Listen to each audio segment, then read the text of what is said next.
All right, Rebecca, I see the red dot is in position, which means one thing and one thing only. We are live and we are direct and we are here finally together to do this episode of Coffee with Kofi. How are you today? I'm doing well. I'm excited to be here. It's been a long time coming. I know. But this is what happens when you're moved by purpose and all sorts. Time is hard to come by. So without further ado, I know there's so much that we're going to get into. I'd love to do a brief introduction and then we'll get you, the lady of the hour, to start to share some of your incredible journey, if that's all right. It is. Thank you. Awesome. So welcome back to Coffee with Kofi, the space where we slow things down and have real conversations about the journeys that shape us and the leaders that we become. Today, I'm joined by Rebeća Lewis, former US diplomat, former CEO of the social impact sustainable fashion brand Inside Out, and current CEO and founder of Ascend Global Impact. Rebecca's career path is anything but linear. The diverse experiences that have shaped her along the way ensure that her story is a powerful reminder that there isn't just one way to build a meaningful career or indeed life. In this conversation, we'll be exploring Rebecca's upbringing, the pivotal moments that influence her direction, and how she's learned to embrace uncertainty rather than resist it. We'll also dig into what it really means to enjoy the process of, I'm calling, becoming, especially when the path ahead isn't always clear. So if you've ever felt like you're figuring out things as you go, then this is definitely an episode for you. So grab your coffee, your water, whatever it is, and let's sip into that inspiration. Welcome once again, Rebecca. Thank you for having me. I'm a little nervous, but it's okay. That is the mix of anticipation, not knowing, but also hopefully that you care about what you're going to be saying, which is what we want. So before we get started, I thought it'd be great just to hear however you feel to describe yourself in 60 seconds, because I think that will give people a context of who is this lady and am I staying here to tune in? They should, but it would be great for them to get a context of however you like to describe yourself, so not directly. So in 60 seconds, could you tell us a bit about who you are and your start, and then we'll get into some more details. Okay, me as a person or my journey? Let's go with you as a person. Okay. I like to say I am spirit-led. So I like to consider myself to be driven by my assignment, my ordained purpose. And, I had to find that along the way. And now that I'm on that path, there's nothing that can shake me or move me or pull me from it, no matter how big the dollar signs are. So, yeah, that's me in 60 seconds. I'm here to, to make a difference and to really use my talents to do so. And a difference you definitely are making. And, from the very first time I met you, I think some time ago at the pop-up shop for Inside Out, when shout out to Gavin Lewis, asked me to come along, and I met you. From then to now, I've been nothing but impressed by your sticking to the assignment that you've been ordained to do. So let's hit the beginning and early influences, because I'd love to know a bit about whatever you care to share, what your upbringing was like, and I guess what early experiences shaped the way that you see the world today, So it's only in retrospect when you start to think about that, because, as you're going through your journey, it's just, you kind of moving through life. But, when I think about my early influences, it definitely has to be my father. He was a single dad, raising my sister and I for the most part of our lives. My mother passed away when we were young. He was very determined. I like to call him a warrior. So I saw him navigate, situations. I mean, he had us when he was about 17, 18. So as you can imagine, as a single father, and my grandmother, his mother, was also there to play a pivotal role. So just being able to, to learn very early on, how to be self-sufficient, because, it was a household where we were a team, and everyone had a part to play. So I was, from a very young age, we were raised to, to learn how to do things, to take care of ourselves, while I watched my father, build himself up to give us a better life. So In retrospect, looking back on that, it really laid the foundation on me. So when I think about why I don't understand the word no, it's Yeah. because it's just a pivot. It's like, Yeah. okay, it didn't work here. I have to go here. And I learned that, from the warrior that raised me. So Oh, shout out to my dad.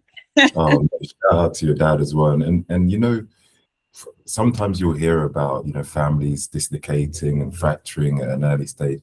What's rare is hearing that a dad takes that lead position. I think it's less common or maybe less promoted. And I have a similar experience with part of my journey where my dad also took me under his wing and did the duty. And I can resonate with what you're saying. It's like, in your case, you're watching his evolution from really a boy to manhood and later stage manhood as well. And seeing him adjust sounds like that really sat with you in terms of it's just a pivot to what you said, which is there's a lot of that coming up. So thank you for sharing that bit. Thank you. And I think when I was thinking about what we should look at, it was the first sparks of direction that came, because I wondered whether there was a moment or in your life when you first started to get a sense of what you might want to do or what you definitely did not want to do. So I think I'll start with the latter. So I come from a family, long line of educators, in my family. So my number one thing was, I am not going to become a teacher. I've always had more of an entrepreneurial kind of spirit. I was the young kid in school, coming with the candy and separating the candy and selling it to the kids and things of that nature. So, and I thought that was normal, right? So I've always had that in me. So business has always been my thing. However, a lot of times when we are brought up in our family dynamics and environments, they want the best for us. So they want us to go the clear pathway, which is a journey that was already taken. So, I was always, prompted and promoting that you need to, go into education. My sister's a year older than me. She did that and she stuck with it. She's now, assistant superintendent of a school district in Long Island, New York. So she did well in that, but it just wasn't me. I fought it for so long. So I thought, initially, but we'll come to that because I realized that there's a certain genetic disposition that I couldn't get away from. And I was going to talk about this, and we will come on to it, because when you said I'm not, I smiled because I was thinking, I don't know how we're going to fit this ascend situation into it, because there is a parallel. But let's build to that. Let's come on to that. But thank you. And your career hasn't followed a straight line. So when I look at it, it's rich in diversity of experience across the civil service, health and wellness, media sales, insurance, social mobility, education, dare I say it, more recently. What helped you in navigating those twists and turns? Or, as you put it, it's just a pivot. So I think it was mostly, in life survival. So when, there was one situation that probably didn't, amount to being what you would think as far as a career path, then, something shinier comes along and you say, okay, they're offering me more money. So I'm going to say initially, I was following what I thought on a superficial level, right, was success, right? And that was tied to, dollar signs. So if the job was, offering more money, especially in my younger years, it's like, okay, why am I going to sit here and not be appreciated, as and valued as much when I could go here and, and get more bang for my buck? So this is what, in my mind, was causing me to pivot. But as you start to, reassess your journey, there's certain skills that I was able to pick up along the way that really allowed me to have the core foundation that I have now. So I'll give you one example. I did not like sales, right? I despised it to my core, but I was so great at it that the roles kept coming because I was so great at it. And I found myself leading teams, and it's like, how can I say no? Because the money just, Yeah. and I despised it. I despised it. So I'm like, why am I finding myself stuck in these sales positions? And it's something that I don't want to do. But I realized that there was a gift and there was a talent. It was just being directed in the wrong way. But there were, tools and skills learned along the way from those positions that allowed me to like not take no for an answer. Like, I know does not bother me. It's like, okay, so what about that no, makes you say no? How do we get to a yes?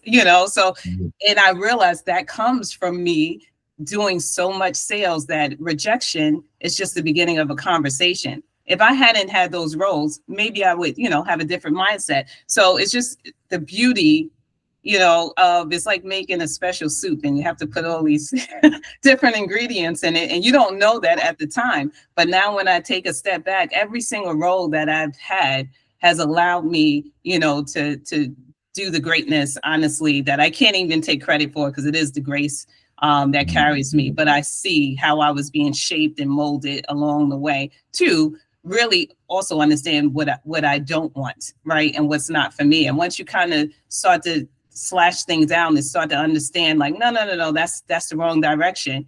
You're being guided, on that divine path. And then once you hit it, nobody can stop you. Indeed. And I think I'm going to start a merchandise line, if I can say my word.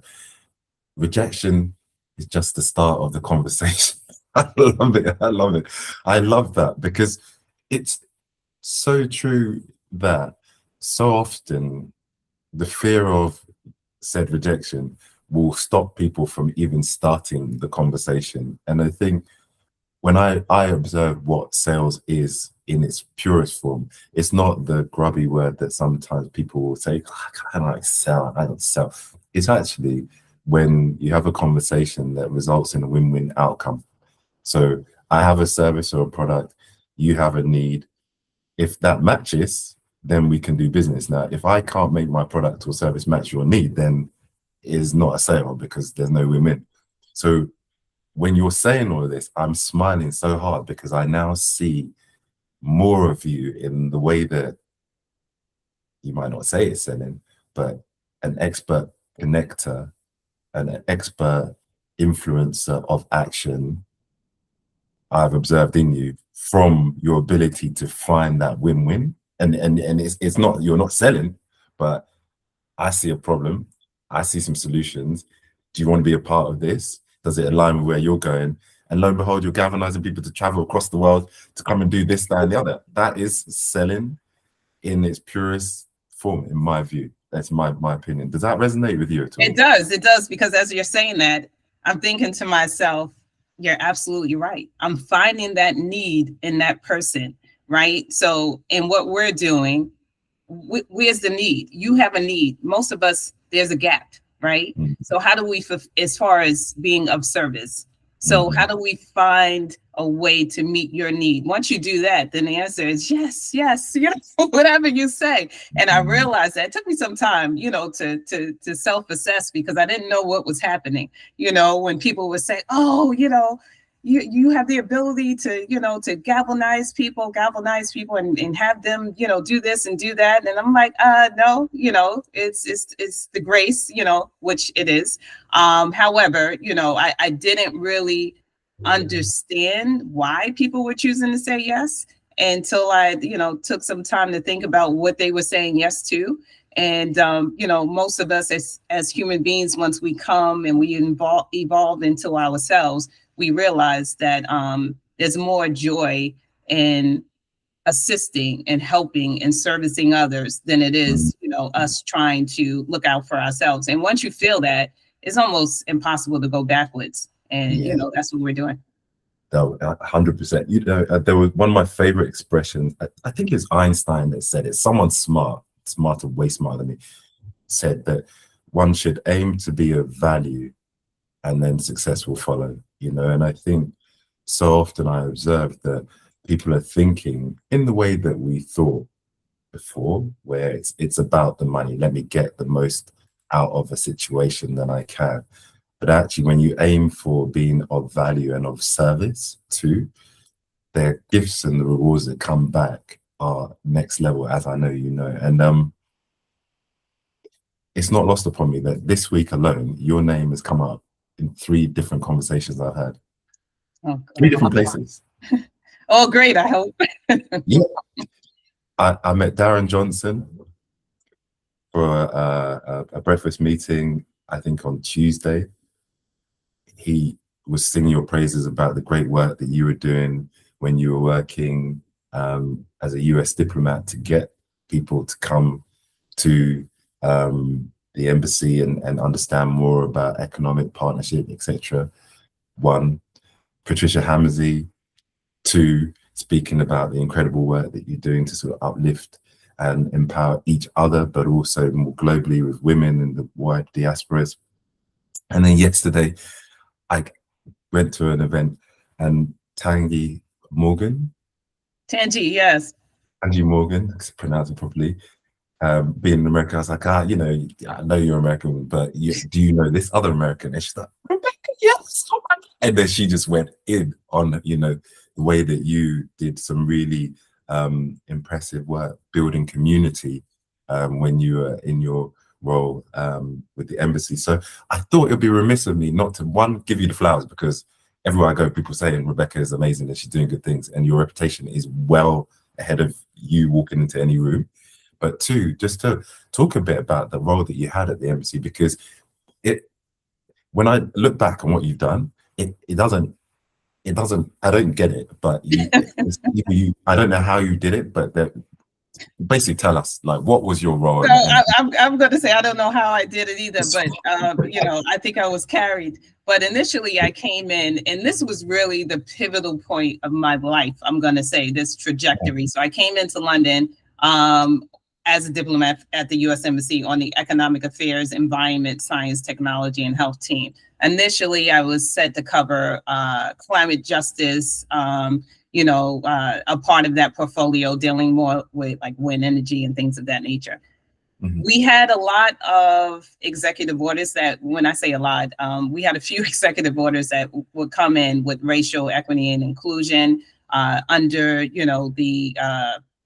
the atmosphere we were in with the George Floyd murders and things of that nature. So that allowed me now to, and this was divine, I feel like grace, it allowed me now to almost create my own portfolio, which almost like never happened. So I went from, being encouraged to find my passion in order to be a good reporting officer. I had a supervisor that was super amazing in that way, where she wanted me to enjoy what I was doing. And I'm like, climate change, I know it's important, but passion, so I knew at that time what my passion was, and it was always community led, so I've always had a certain desire. I've been raised and brought up, going to marches. My father was always an activist. He, was in the Nation of Islam. So I grew up Muslim, but that's another thing. My grandmother was Christian, so I went to the mosque and the church. But I always had that, desire to find a way to close the gap for us. So when she said passion, that's the first thing that clicks into my head. But I didn't make the synergies then and there. I ended up getting sent to, I think, COP26 at the time in Glasgow. Long story short, I had a bilateral session to attend, and President Obama came in. It was a group of Black and Brown island leaders, and they talked about the disproportionate effect on climate change and Black and Brown islands. And I said, oh, that's it. Climate change with the nexus of social justice. This was groundbreaking back then. There was no climate justice or any of those things. So that really, built the confidence, because I took that and I came back. I said, I found it. I find my passion. They're like, I love it. And they let me run with it. So it became climate, justice ahead of its time, and then just transition, environmental justice, you name it. And then cyber inclusion, financial inclusion. So they gave me the ability at the embassy to close the gap. Anything dealing with racial equity and inclusion under environment, science, technology, and health. And when I say they gave me the ability, the yes was said initially, but they had no idea, right? So I get it. I get it because, nothing ever comes easy. So it was like, yeah. Let Rebecca report on that, let her build up the contacts. And, I took that and I not only used it as an opportunity to report on it, but instead of me doing one-on-one, face-to-face, meetings, I decided we have this beautiful venue here at the embassy and we have the ability to host events. Let me just start doing panel discussions on climate justice with, Black and brown leaders being leaders in their cities and their community, discussing some of the concerns and having the community in the room. So it started there. And then I would report on the event. Instead of, having to do it one-on-one, I would now be able to have 4 or 5 or 6 perspectives on one event. So it started there. And then it just morphed into me doing so many different events when it came to tackling some of the concerns. Wow. You just see this. I love how you said it started with a yes. And I think sometimes in these journeys, how we might ask for permission or we will ask for forgiveness. And I feel like in your story, it's really organic how you've been presented with an opportunity to come, and science, technology, which funny comes back into your story somehow, some way. And then you've been able to go and find a calling that has been there, but has been growing for you. So I just love that and really just want to place mark that we don't necessarily always have to have the whole journey mapped out. Like, do the first 100 meters and see where that lands you. And when people know you, like you, and trust you, as no doubt they did at the embassy, then license or opportunity to do other things will naturally come that way. Does that speak to you when I say it like that? It does. It does. Number one, I grew up being a sprinter. The 100 Okay. was so it's funny you say that because I feel like most of my life I was sprinting, because I'm looking to win quick, so I found that being my journey, and I was not, a long distance runner. So, when this happens, maybe I was, so when I look at the journey, I see now how it took, more, it was more of a marathon to really get me there. So I used to say, no, I'm a sprinter. I don't do anything past 200. But now I understand, the journey that it takes. And I was being built up to be prepared, for an opportunity that I had to seize, because when I said the permission was given, the door was cracked open. I'll say that.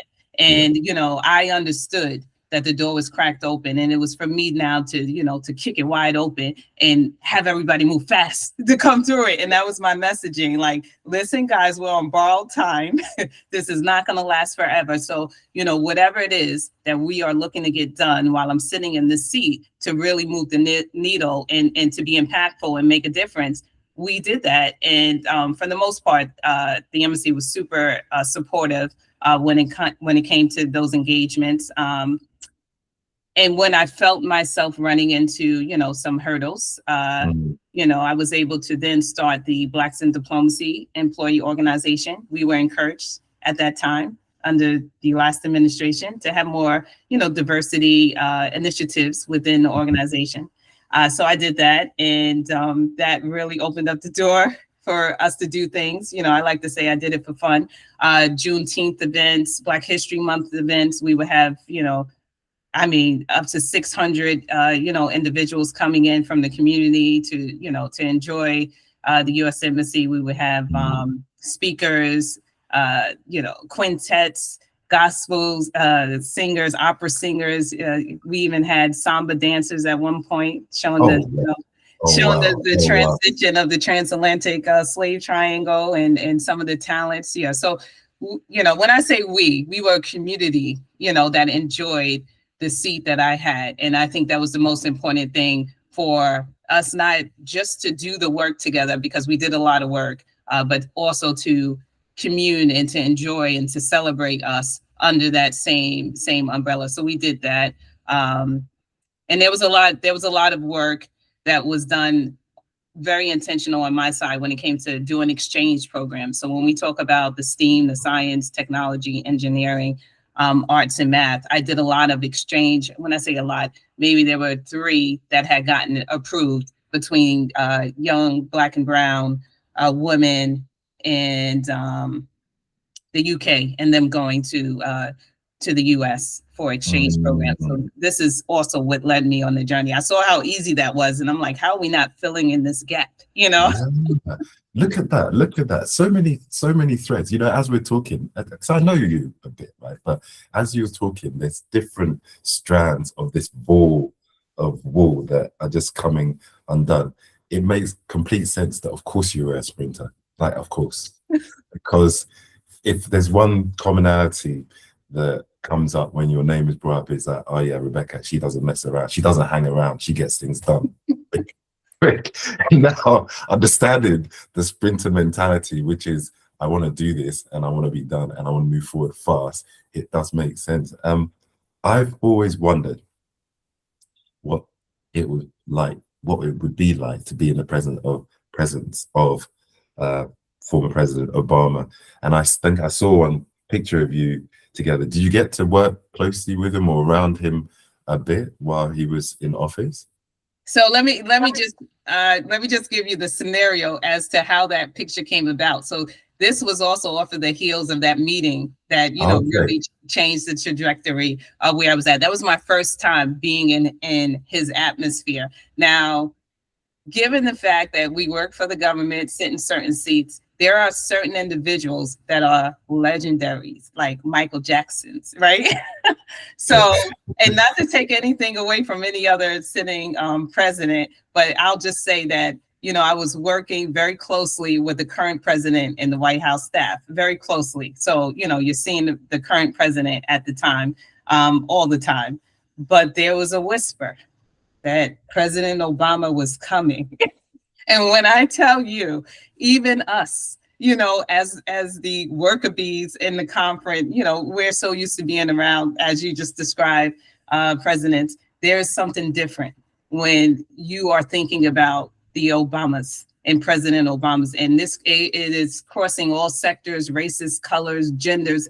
There is something special, you know, about the atmosphere that they have created, especially President, you know, and I'm saying they, you know, also Mrs. Obama as well, but really specifically when it comes to President Obama, we sat in the room, and at the time we didn't know, because it's sometimes very close hold depending on who it is when they're coming. We didn't know who was coming into the meeting. We heard this roar and clapping outside of the venue, like, and it was insane. And I was like, who could possibly, the celebrities are coming in and out of some of these things. You don't hear that. And I'm like, who could this possibly be? And when we saw him come in, it was like, oh, this makes complete sense. I mean, this is a global conference. And when I say not even a sit-in president at that time, he was just coming to speak. The whole place erupted globally. I mean, it was insane. So I had the opportunity then to, you know, to do a meet and greet afterwards backstage. I never had a chance to, you know, to work continuously under his administration, no. But just, you know, in that small 15, 20 minutes, you know, you can understand, you know, why the love and admiration is there. I mean, we're all human beings, right? We're all human beings, but it's really the journey to me. You know, when I look at someone and you give them, you know, accolades, is really based on the journey, because you have to know, you know, the difficulties in that journey. So, you know, forget about the human being, because we're all humans and other people may know someone on different levels, you know, so, and everyone has a story to tell or to hide, you know, so to me, it's more about the journey and, you know, the ability to be able to achieve something so great, you know, as a Black man is like, that's something no one can ever deny. It's awesome. And then he's a real person, you know, like real is unbelievable. Down to earth, like, hey, how's it going? Wait a second. You're still young. You're still vibrant. Can you come back? You know?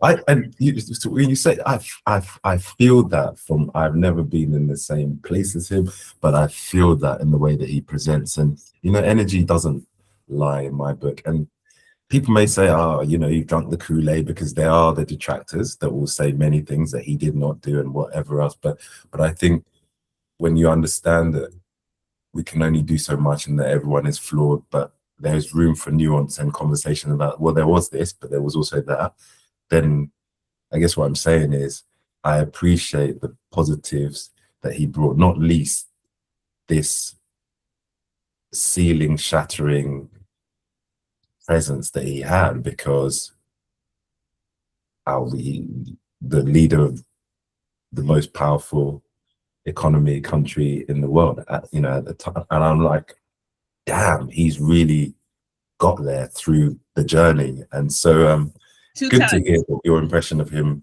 lived up to my assumptions of what he'd be like. Yeah, he did. Yeah, next time he's in town, 8 years. call me and tell him that me and him, we could have a coffee, we could kick it, because he sounds like my kind of vibe.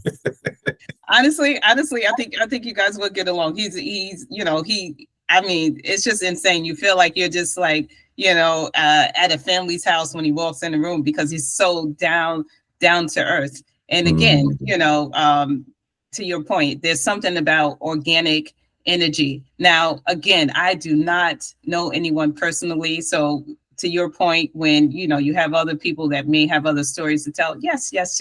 If truth would be, told, if we had a fly on the wall, right? Every single one of us, there's a story to be told. So, as the word says, like, a man that could cast a stone, like, come on, I don't think they exist. So, yes. No. So, yeah, he definitely one of the pivotal moments in my government career. Brilliant. Well, I've recorded it. Rebecca says she's going to get me to talk to Mr. Obama. If not Mrs. Obama, I don't mind. One of the Obamas, they're such a special couple to me and inspirational. But I want to pull us a little bit back to finding meaning in work, because we've sowed some seeds. And I really want to ask you what it is about the work you do today that genuinely excites or fulfills you. So maybe you could just give us a bit of a flavor of what Ascend Global Impact is, and why that is as exciting and fulfilling as it is for you. I'm putting those words in your mouth because every time I speak to you about it, I feel the excitement. So hopefully you agree. Otherwise, I do. So I will say that I was inspired by, my journey here in London and doing the work with the amazing community. I mean, you all are so awesome. Everyone says yes, it moves. And this is, I only know the atmosphere, that I'm connected to. So that energy allowed me to literally understand what it means to work and to serve with a purpose, right? So once I found that, it was no way I could go backwards, so I was scheduled to, to go back and do a less exciting role back in DC. And I decided to take my life into my own hands and, and turned it down and decided to launch Ascend Global Impact, which basically in my mind at the time was going to allow me to continue to do everything that I was doing in my seat, because, it was a one-man show. I like to feel like, a lot of the stuff, when I say that, meaning, coming up with some of the programming, but it took the community to execute, right? So I felt like we had a relationship, a bond, and as my time was coming to an end, I was basically met with a lot of, please, no, you have to stay here. You can't just stop. This has happened before. And which is true, because there's a cycle, when it comes to embassies and governments every 3 years, so you never know necessarily what the energy is going to be. So I decided, what, the support is still there. The community is still there. And the creativity in me is still there. I can do this under, our own umbrella, the same that I've been doing in the embassy. So that's really where the foundation came from.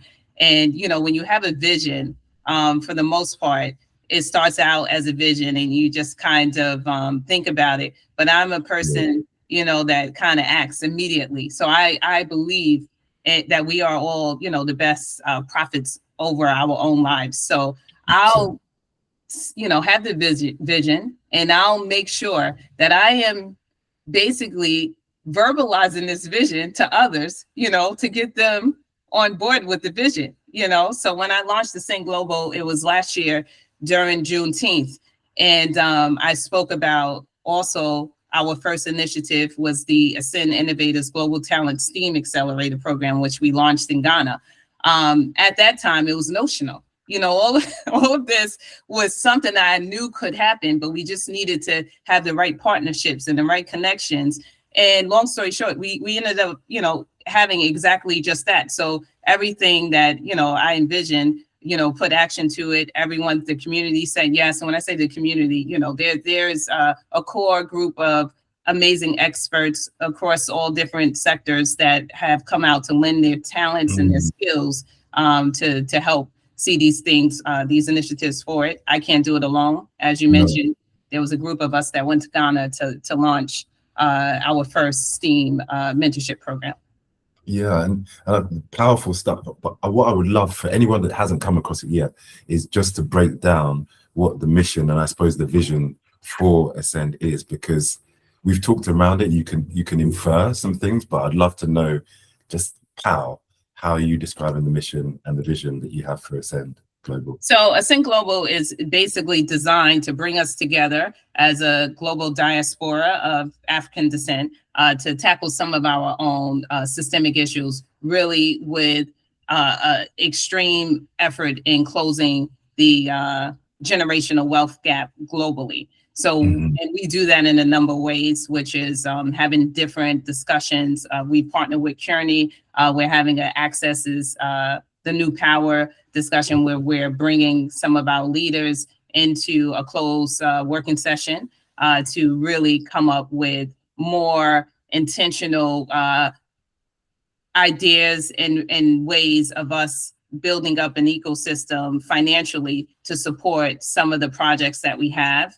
We find, as you can imagine, when it comes to charity and doing nonprofit work, it's very difficult to get the funding. So we want to find sustainable ways to basically bring in finances. So starting, a business venture I was going to give an example, but I won't do that. But we'll start, a business venture as a collective and use the resources from that to start funding some of the other projects that we're doing. So that's one example. Ascend Innovators, the Global Talent STEAM Accelerator Program. Now that came from, again, the work that I was doing at the embassy, understanding there's a severe, gap when it comes to Black women in STEM more broadly, and being intentional, about closing that gap. A lot of times you would hear, oh, well, there's not a lot of, Black women in STEM or STEAM. And it's like, that's untrue, because I know probably like 100 off the top of my head, right? So I understood that, a lot of these connections that I had wasn't for me to feel like warm and fuzzy. I always say that about and take pictures and post. It was for us to really start galvanizing the talent and using our resources, connections, to now creating access for the talent that we have, that's already there waiting, to have access to certain rooms or to certain individuals. So we created Ascend Innovators to do just that. We have weekly masterclasses, and this is more of a hybrid situation because the first cohort is in Ghana, and we launched that a year ago. So we have 20 amazing future STEAM leaders in Ghana that have been paired remotely, one-on-one with a mentor. And these women come from like 5 different countries. They're all of, African diaspora descent or African descent.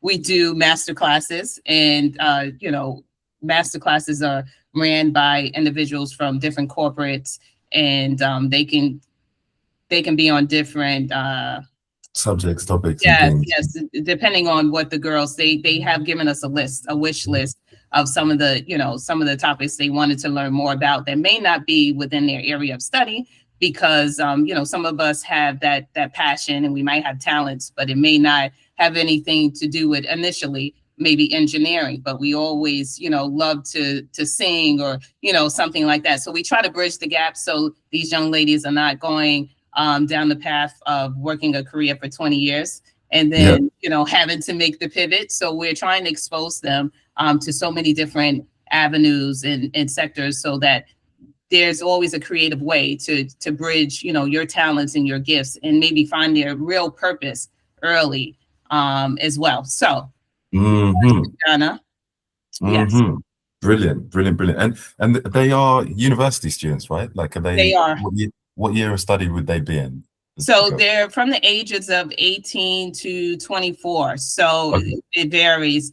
And I do want to say that we are also launching a UK chapter as well this summer. So we're probably going to do it during London Tech Week. Yes. So Dang. yes. Yeah. I So leave you alone for like a week. Literally a week. I spoke to you last week. This was not, we didn't talk about this.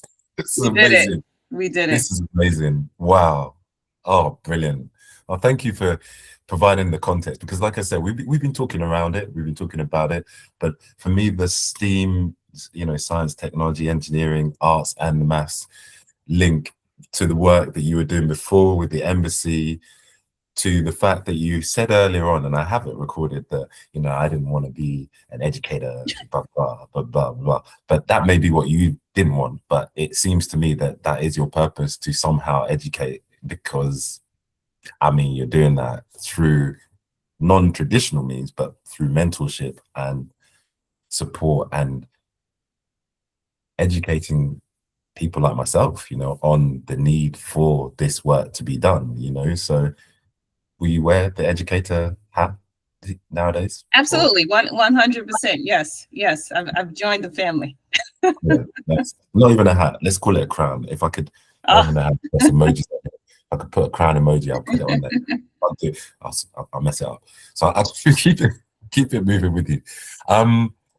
Thank you for that. So on challenges and mindset was my next thought. So non-linear paths, in my view, can come with uncertainty, because if you start out as a lawyer or trainee lawyer, you know the path. If you start out as an accountant, you kind of know the path. When you've done what you've done, which has been around sales, the legal side of things, the diplomatic work that you've done, the running of Inside Out, in the sustainable fashion space for those with lived experience of the judicial system, so many things. How have you dealt with moments of doubt, or if at all, feeling that you may be off a track because you come away from something that you were doing, be it sales, be it being in the embassy, be it running Inside Out as their CEO? Like, how have you dealt with those moments of uncertainty? So I think my foundation is really spiritual, right? Okay. And faith. When true faith literally is uncertainty, because you just don't know what the next step is, right? So you have to get comfortable, right? And you're knowing that you are being guided in order for you to be able to walk in faith. I have gotten comfortable in that space. Now, do I have moments of doubt? Yes, I do. Moments, because I know better now. I know what that is, so I know how to secure myself when that moment of doubt comes in. I know that's a question of my faith. It's like, no, I'm not concerned. I've gotten this far, right? So, and I know which path I'm on, so like I said, when I say I'm on assignment, I don't take that lightly. I know that I have been sent and created as human beings. We all have a divine purpose. And a lot of us, go through life sometimes missing it, unfortunately, and sometimes, really honing in on it at a later time. And, sometimes it takes for us to go through life-changing situations to really understand the importance of that. So I understand why I have been created to the best of my ability, and I check in to make sure I'm not, I'm not, just going off of my own knowing. And so knowing that and feeling like I know that with guidance, I continue to move forward. And as long as my North Star is to be of service to others, right? And that's the thing. And I think that's what people are attracted to. It is not about me, right? So it's how can we all come together to achieve, closing this access gap in this case when it comes to the young woman in STEAM. And so we're doing that globally, but it's all about how we can be of service to each other. Yeah. So beautifully put. So beautifully put. And you're right, actually. Faith is exactly that. I think I read in the Bible yesterday about Thomas, doubting Thomas as it was, and Jesus saying, blessed are you who believe because you've seen, but blessed are those that have not seen and yet believe. I'm paraphrasing. I know you got me on this. Was that about that? Yes, absolutely. Absolutely. And that, that speaks to my core, because I understand it's not about me having being able to tangibly touch something or having, a knowing of what the next path is or the next, I understand that that's sometimes, usually, maybe not the direction you are supposed to go. What looks easy is not the direction that's going to have you elevate. God didn't call us to do normal, regular things. And I feel like most of my life, I've been doing normal, regular things. It's time to fly, So no, absolutely powerful. And I think what I love about what you say even more is that I think Simon Sinek said it, Eckhart Tolle says it, Viktor Frankl says it, but it's understanding your why. Once you know why, the how is almost irrelevant. And in fact, the how doesn't always reveal itself, because to my knowledge now, the universe, God, Allah, will make it possible in ways that you do not think are possible. And I know me and you've laughed about this, where I've told you some stories. I'm like, I could tell you this because I know you'll get it, but it does not make any sense. But it does make sense, because I just said I want to do this because I feel this is my purpose, similar to you. And then God just finds a way to introduce people to you, and then conversations that you just think, then suddenly it's just like, I don't understand. I don't need to. All I know is if I'm on purpose, if I'm on job, as I say, the way will become clear, and the resistance may be there, but actually it's not anything that bothers me. So thank you for sharing the role of faith in you staying on track. And before we skip over that, because I think it's important, I do want to highlight the resistance will be there. Okay. It has to be there, right? Because in order for God to prove himself, he needs a witness. So he needs some people to be pushing up against you, or some things, for it to be as you described. It doesn't make sense. So that resistance needs to be there so God can have the glory. So anyways, I just wanted to point out, because it's never easy. Like, people just think like, oh yeah, if you're on assignment or you're on your God-given path, then you'll just float through things. No. You got to get prepared, for the adversity that's going to come. But you got to know where that strength is going to come from. It's not from you. That makes sense to me. I think one of my favorite inscriptions, it actually lives on my arm, is in Latin, it's per ardua ad astra. So from adversity to the stars. And I feel like you alluded to a little bit, but when you go through these life events at times, that I call them life quakes, that really shape the foundations on which you stood, there is an opportunity and an invitation from the turmoil that comes from that to transform. Because actually now, if we're gonna start again, right, where else do I want to start again? Sometimes people say, I'm lost. I'm like, you're not lost. Like, this could be for you a fallow season where you sit in the mud, you recognize that things aren't the way you had hoped they would be, but now let's be intentional about the seeds that we sow, the relationships that we nurture, and the paths that we go on as we move forward. And so again, I knew it when I met you, but I didn't really know it because I didn't know. But as we've got to know one another, I see how you've taken opportunities to transform yourself through personal change, change of direction. Some may call it turmoil, but you're now able to reinvent who you are and what you want to be doing for the foreseeable future, which is, when I see it, it's really exciting to see, because there's nothing that stops it or can stand in the way of someone that's been fortunate in those kind of fights, you know.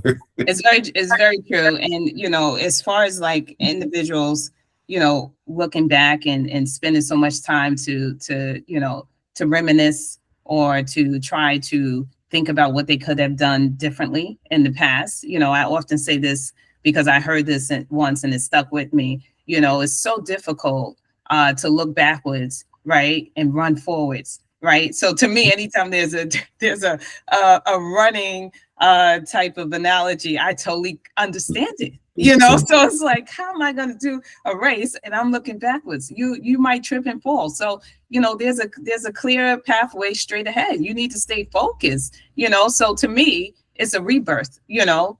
Everything that happens then, you know, in the back, it built you up to this point, but it already happened. I live for today. And, you know, what is today will carry me into the next day. I do also want to mention, because I would be remiss if I did not mention, that one of the core foundations of me doing this work is because people have created, you know, spaces for me and opened up doors for me, you know, as I was, you know, coming through and growing up and making mistakes and opportunities. So, you know, if we unpacked everything that I'm doing, there is a connection in almost everything that I'm doing because someone has done it for me. So I understand the importance, you know, of being able to create a room or a space for someone who doesn't have an opportunity, because someone done it, you know, has done it for me. And if they hadn't, then I, you know, wouldn't be able to say I've sat in certain seats that I sat in, you know, as a normal young woman growing up, you know, a certain way. People literally have opened and created spaces for me because they saw something in me. And I am 100,000% doing that for others as much as I possibly can. And no one can stop me. Nor should they try, because look, I love that in the recognition of the ingredients that made the soup that is Rebeća Lewis today.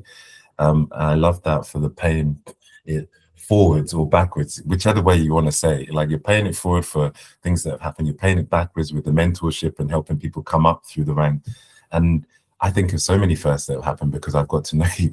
For one, like, I live in London, I've been past the House of Lords. Have I ever been in them? Well, no, until I met Rebeća Lewis and got invited to Community Champion Change Leader Forum with Lord Marvin Rees, I believe it was, and sitting in that room and hearing the journeys that people have been on individually, whether it's youth offenders to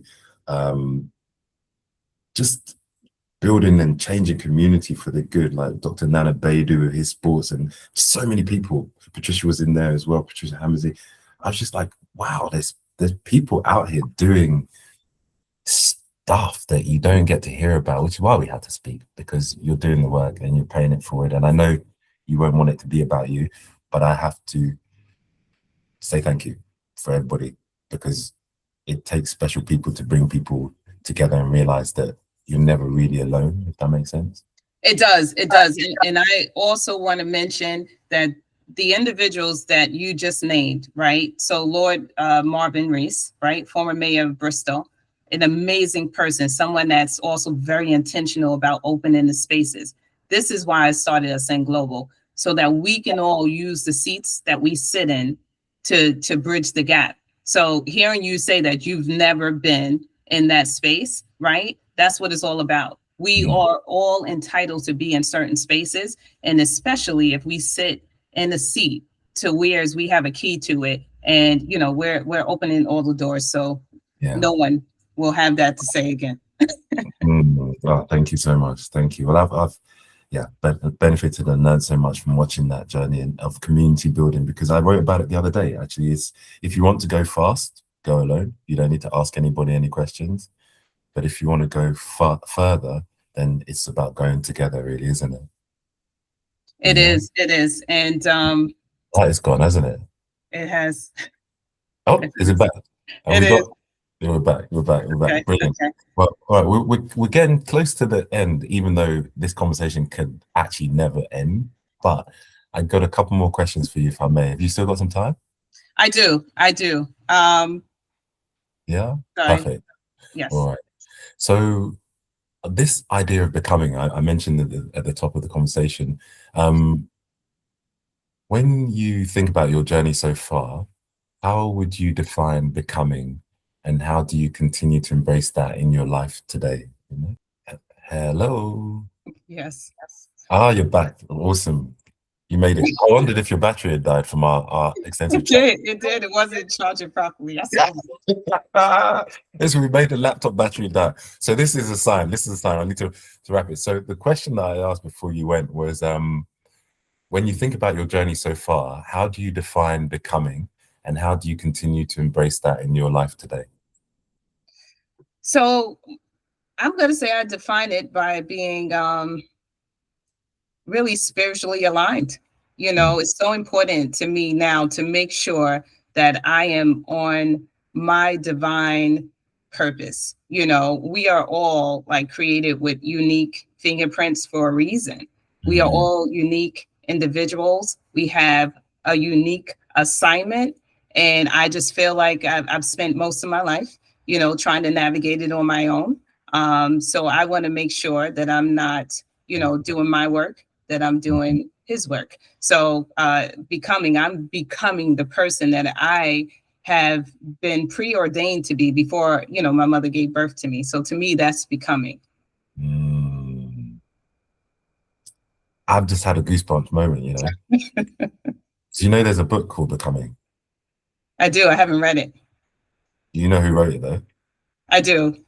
Miss Obama, Mrs. Yeah. Obama. The reason why I know this is because I'm exploring writing a book myself, and that came up. So yeah, I'm not a reader, which is the weirdest thing. Not of, you know, kind of self-help books and things of that nature. I've done that, but yeah, I typically don't read autobiographies and yeah.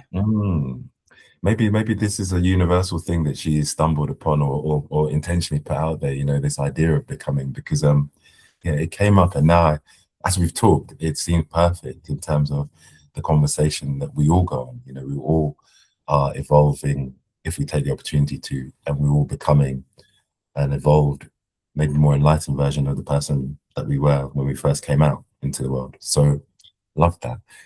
I want to lastly come to the future.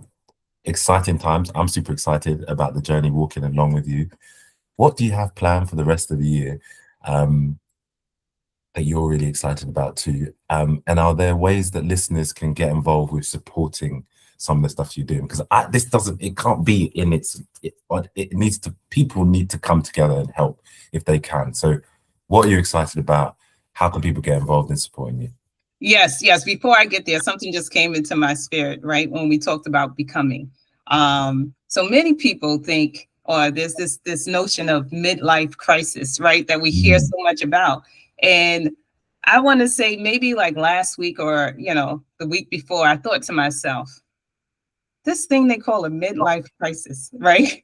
It's usually individuals trying to find themselves, right? All of a sudden, things in the past are no longer, you know, working for you. You know, you are no longer wanting to put up with certain things. And I just think that that is probably a pivotal point, you know, in our lives as human beings, where there's like a struggle between your inner spirit and your soul, and they're trying to connect. And this is why, you know, people call it a midlife crisis, because you just seem to be off, you know, and you're just wanting to do things that, you know, that you haven't explored or you haven't done. But it could be a pull for you to come into your divine purpose. So I'll just say that that just came into me. So what we are expecting and looking forward to for this year, a lot, you know, so as I mentioned, we are looking to scale out, Ascend Innovators. We're going back to Ghana in early September, and I'm excited because you're going to be joining us. You're one of I'm coming. I'm involved. Can't yes, wait. yes. We were able to meet the need. Mhm. So yes, we'll go back to Ghana. We're going to have a promotion ceremony. The young ladies we currently have in the program, they're going to also become mentors for some of the younger women that we're bringing on. So we're bringing on a new intake. So we'll have about maybe 50 girls now in Ghana. They're also some of them are going to come with us to launch a robotics lab in one of the rural area communities. So we're working to build that out. So I missed that part. So we'll do that. We'll do that in Ghana. And you're the first to hear this outside of the smaller crew. But after we do Ghana, we're going to Nigeria. We're going to launch a cohort in Nigeria right after that. And as I mentioned earlier, we're also going to launch here in the summer for London, really the UK more broadly, but most of them are London centric, but universities throughout the UK. Now, what I will say is we are creating a community, an ecosystem of young, Black women in STEAM across the globe. And we will be going to the Caribbean as well. Of course, we're going to the US. So we'll be doing that. And what we're looking to do is to have, a community of young STEAM future leaders who don't have to have the same concerns about being, the only in the room or the only in their field without having a support system. So we're looking to grow this out, to scale it out. We want to reach over, 1 million young future STEAM leaders of the global, African diaspora. We will be creating an app as well. I'm currently in the process of building that out. The young ladies are going to come in and start doing the pilot testing. So yeah, so we're looking forward to all of this. And this is all in 2026. So I'm super excited about it because we don't have time to waste. So that's 2026 taking over. Wow. So robotics in rural Ghana, Nigeria, the US, the UK chapter. There's a bit. And I can't wait to just follow that journey along. And I think for me, yeah, you alluded to this sort of midlife crisis thing, but the alignment between sort of purpose and who you want to be. And I think that there is no doubt that you are seizing the day and the bull by its horns. And so I really want to thank you as we close the conversation, because it is a great reminder to me, but to anyone that listens or watches this later on, that not all paths need to make sense right away. That growth isn't always linear. It can be multi-layered. It can be messy. It can often be unexpected. But there's real value in staying open, trusting your instincts or the spirit, and allowing yourself to evolve over time. So for anyone that is listening and navigating their own non-linear journey at the moment, I really, really, really hope that this conversation gives you faith and clarity and reassurance that you're definitely not alone in that process. So thanks for spending this time with me, Rebecca. And for here and now, what you're up to, you haven't got time, but you've made time. And may God continue to bless your efforts so that you don't just visit the top, but you stay at the top for many more years doing the impactful work that you're doing, Thank you. And I think that was so beautifully said. So I thank you for taking the time, just to shine the light on some of the work that we're doing, and taking your time to come to Ghana, to be a part of this, what I like to call a coalition, because we can't do this work alone. So it takes all of us, to lend our expertise and resources and talents in order to do that. So with that being said, I do want to put out a call to action. So if there's anyone that, would love to assist as a mentor or, as a sponsor to host one of our workshops, we usually do it during Saturdays. We call it Saturday service. So yes, if you have any talents, gifts, you can always help and lend. So please, you can definitely reach out. So I'm only on LinkedIn. So you can find me on LinkedIn, and I'm sure Kofi, you'll put out the handles. 100%. So I'll do that. I'll make sure that in the notes for this, that there are ways to connect to you and the pages of the organizations, Ascend Global in particular, so that people can see what you're up to and follow with interest. And yeah, thanks once again. It's been beautiful. It's been powerful. It's been a reminder that faith can move many mountains. Amen. And I'll just and say thank you, and thank you for everyone that's listening. If you've enjoyed it, please don't forget to like and subscribe it, or share it with someone that you might know is going through something. But until next time, I think we should remember that we grow through what we go through. And let's continue growing. Let's continue growing. So take care and speak to you real soon, Rebecca. Can't wait. Thank you. Take care. All right.